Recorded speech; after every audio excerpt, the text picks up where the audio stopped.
BA sem first part number 5 Kallu Kumar की उनाकोटी। ये यात्रा वर्णन है। इसके लेखक है बी के विक्रम सिंह। यात्रा विधा का परिचय। यह आधुनिक काल में फली फूली हिंदी साहित्य की विधा है जिस पर अधिक लेखन नहीं हुआ है।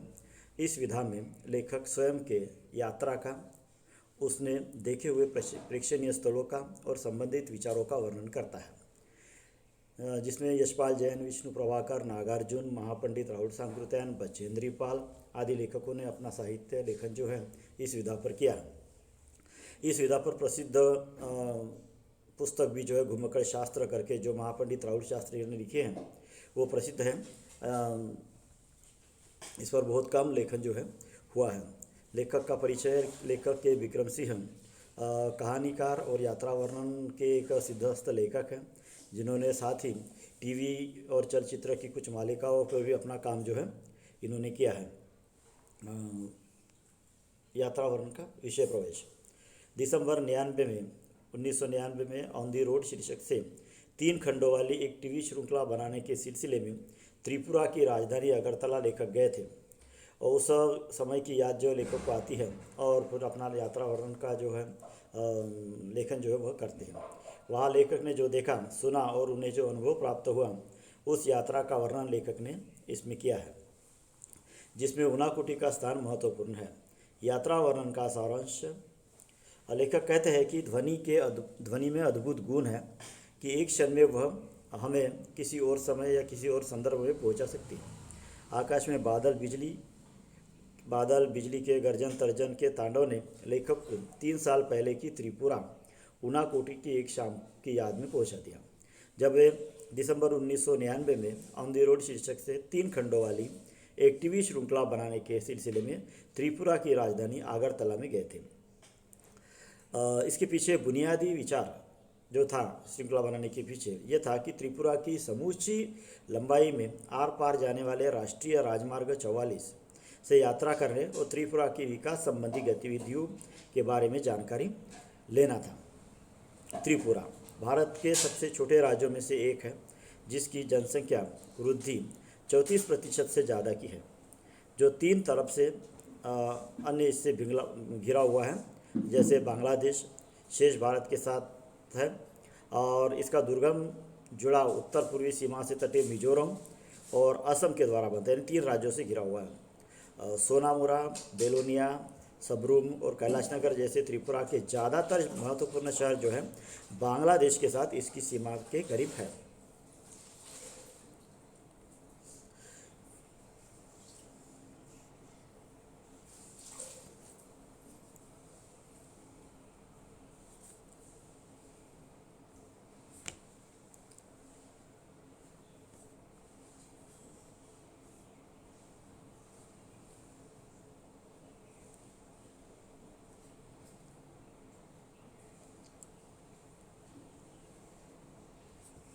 यात्रा और इनका सारांश। बांग्लादेश में अवैध आवक। बांग्लादेश से लोगों की अवैध आवक को यहाँ स्वीकृति भी हासिल है। असाधारण जनसंख्या वृद्धि का मुख्य कारण भी यही है। असम, पश्चिम बंगाल से भी लोगों का यहाँ पर प्रवास जो है होता रहता है, आना जाना चालू रहता है।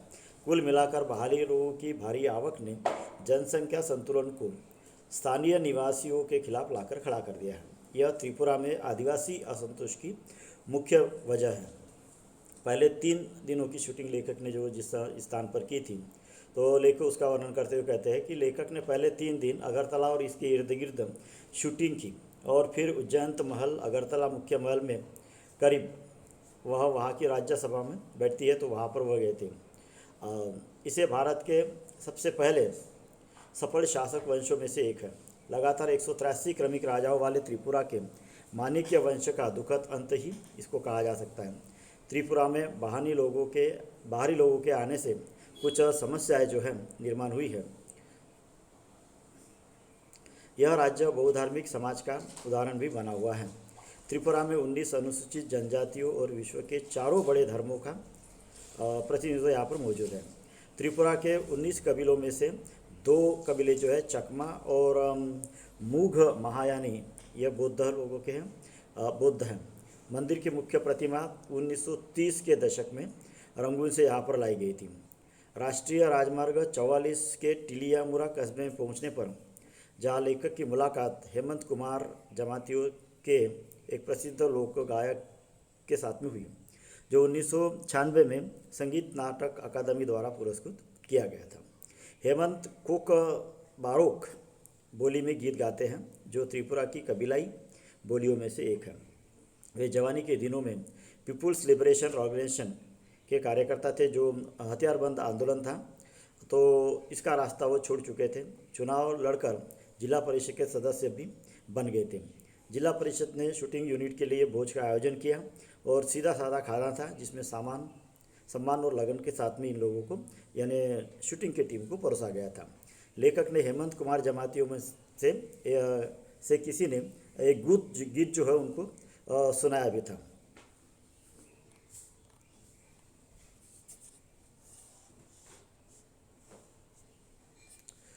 तो त्रिपुरा का संगीत जो है, त्रिपुरा में संगीत की जड़ें काफ़ी गहरी है।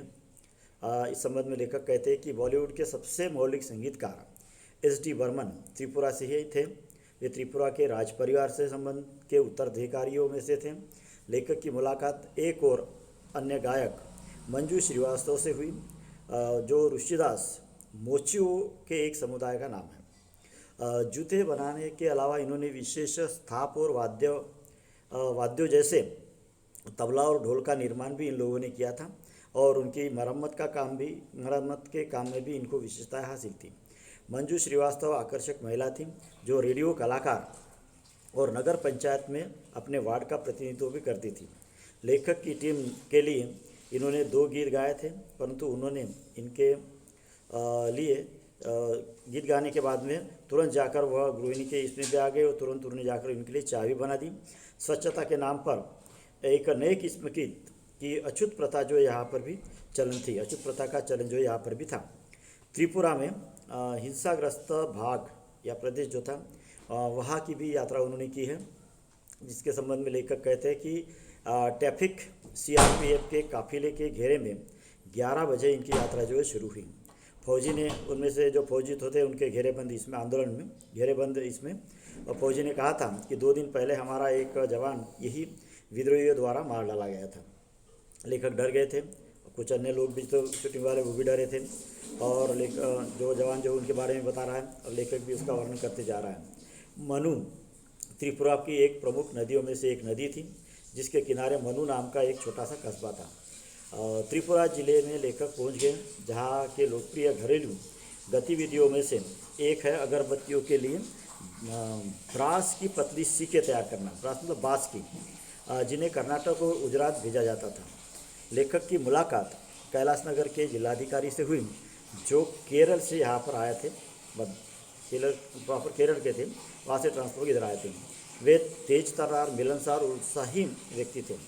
उन्होंने बताया कि TPS यानी टरूट पोटैटो सीड की खेती को त्रिपुरा में खासकर उत्तरी जिले में किस तरह सफलता मिली है, इसका वर्णन उन्होंने इन टीम के सामने किया। त्रिपुरा में से TPS का निर्यात अब न सिर्फ आसाम, मिजोरम, नागालैंड, अरुणाचल प्रदेश को, बल्कि बांग्लादेश, मलेशिया और वियतनाम को भी, अन्य देशों में भी इसका जो है यह जो है निर्यात जो है किया जा रहा है। उनाकोटी के संबंध में लेखक को वहाँ बताया गया कि उनाकोटी के जिलाधिकारी से जब पूछा गया था कि जिलाधिकारी कहते हैं कि आप उनाकोटी में शूटिंग करना पसंद करेंगे क्या, तो जिलाधिकारी ने बताया कि उनाकोटी भारत के सबसे बड़े शैव तीर्थों में से एक है। शैव यानी शिव, जो जगह जंगल में काफ़ी भीतर अंदर है। हालांकि यहाँ से इसकी दूरी सिर्फ 9 किलोमीटर है। उनाकोटी का अर्थ भी यहाँ पर लेखक ने बताया कि उनाकोटी का मतलब है कि कोटि यानी 1 करोड़ से एक कम। तो इसके संबंध में कुछ दंतकथाएँ भी थी, जिसके बारे में लेखक ने यहाँ पर वर्णन किया है। वहाँ के जो लोग जो थे उन्होंने भी जो है इस दंतकथा के बारे में इनको बताया था। तो वो बोलते कि दंतकथा के अनुसार जो है, दंतकथा के अनुसार उनाकोटी में शिव की 1 कोटि से एक कम मूर्तियाँ हैं। पहाड़ों को अंदर से काट कर यहाँ विशाल आधार मूर्तियाँ बनाई गई हैं, जिसमें एक विशाल चट्टान ऋषि भगीरथ की प्रार्थना पर स्वर्ग से पृथ्वी पर गंगा के अवतरण के मिथक को चित्रित करता है। शिव का चेहरा पूरी तरह चट्टान पर बना हुआ है और उनकी जटाएं दो पहाड़ों की चोटियों पर फैली हुई है। यह पूरा इलाका देवी और देवताओं की मूर्तियों से भरा पड़ा है, यानी इसका पूरी तरह मूर्तियाँ जो है बनाई हुई हैं पहाड़ों में। स्थानीय आदिवासियों का कहना था कि इन मूर्तियों का निर्माता कल्लू कुमार था, यानी कल्लू कुमार नामक व्यक्ति था, जो पार्वती का बहुत भक्त था, शिव और पार्वती का भक्त था और शिव पार्वती के साथ में वह कैलाश नगर में जाना चाहता था। तो वह पार्वती से आग्रह करता है, विनती करता है या पूजा अर्चना करता है। तो पार्वती के जोर देने पर पार्वती से कहता है कल्लू कुमार की मुझे आपको आपके निवास स्थान पर कैलाश पर्वत पर आना है। तो फिर पार्वती अपने पति शिव से जो आग्रह करती है और वो जोर देती है कि मेरा भक्त जो है कल्लू कुमार उन्हें वहाँ पर बुलाइए। तो पार्वती के जोर देने पर एक रात जो है शिव जी से वो कहती है, लेकिन शिव जो है उनके सामने एक शर्त रखते हैं कि शिव की एक कुटिया मूर्तियाँ बनाने की एक शर्त पर जो है कैलाश पथ पर लाने को कल्लू कुमार को शिव जो है तैयार होते हैं। तो उसको शर्त रहते हैं कि 1 लाख में तुम्हें शिव की जो है 1 कोटी मूर्तियाँ बनानी पड़ेंगी। तो वो काम के लिए जो है कल्लू कुमार शुरू कर देता है काम, और मूर्तियाँ बनाना शुरू करता है। जब भोर हुई यानी दिन निकल रहा है तो मूर्तियाँ जो है 1 कोटी से 1 कम निकली। तो कल्लू से पीछा छुड़ाने का यह शिव ने पीछा छुड़ाने पर अड़े शिव ने मूर्तियों के साथ में कल्लू कुमार को उनाकोटी में ही छोड़ दिया।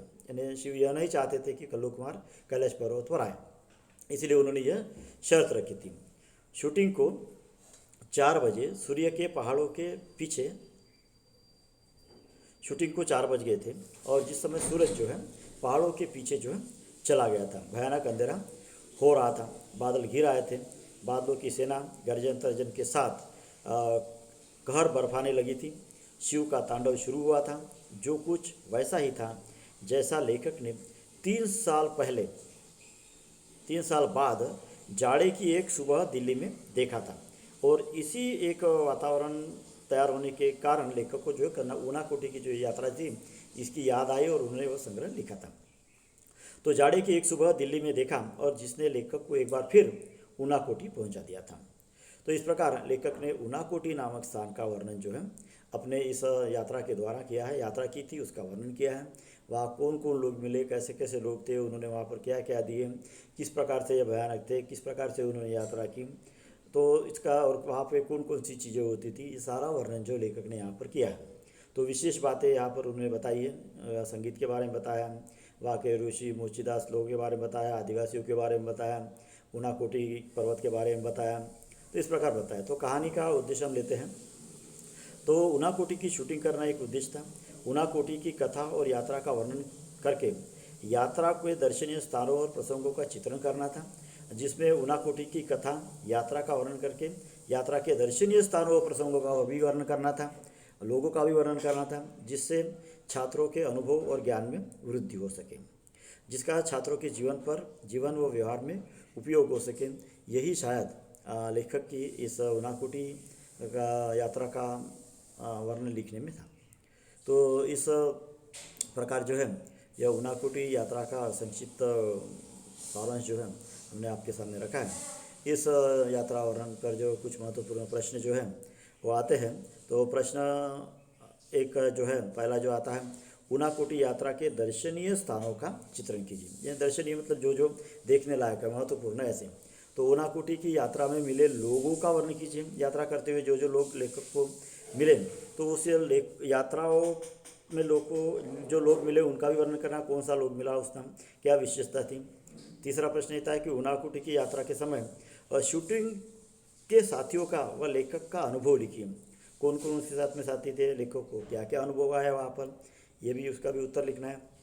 उनाकोटी का मतलब बताना है, उनाकोटी की कथा का वर्णन लिखना है, उनाकोटी कहानी का उद्देश्य लिखना है। ये सारे प्रश्नों को अगर हम पाठ पढ़कर लिखते हैं तो इस पाठ को समझने में और उस पर कोई प्रश्न आता है तो उसका उत्तर लिखने में और कोई कठिनाई नहीं जाएंगी और हम इसको आसानी से समझ पाएंगे और हमारे ज्ञान में वृद्धि होगी, हमारे पाठ्यक्रम में भी वो मिलेगा, हमारे व्यवहार में भी ऐसी बहुत सारी बातें जो है वहाँ पर काम में आएंगी। तो इस प्रकार यह पाठ जो है ऊना कोटी यह यहाँ पर समाप्त हुआ है। धन्यवाद।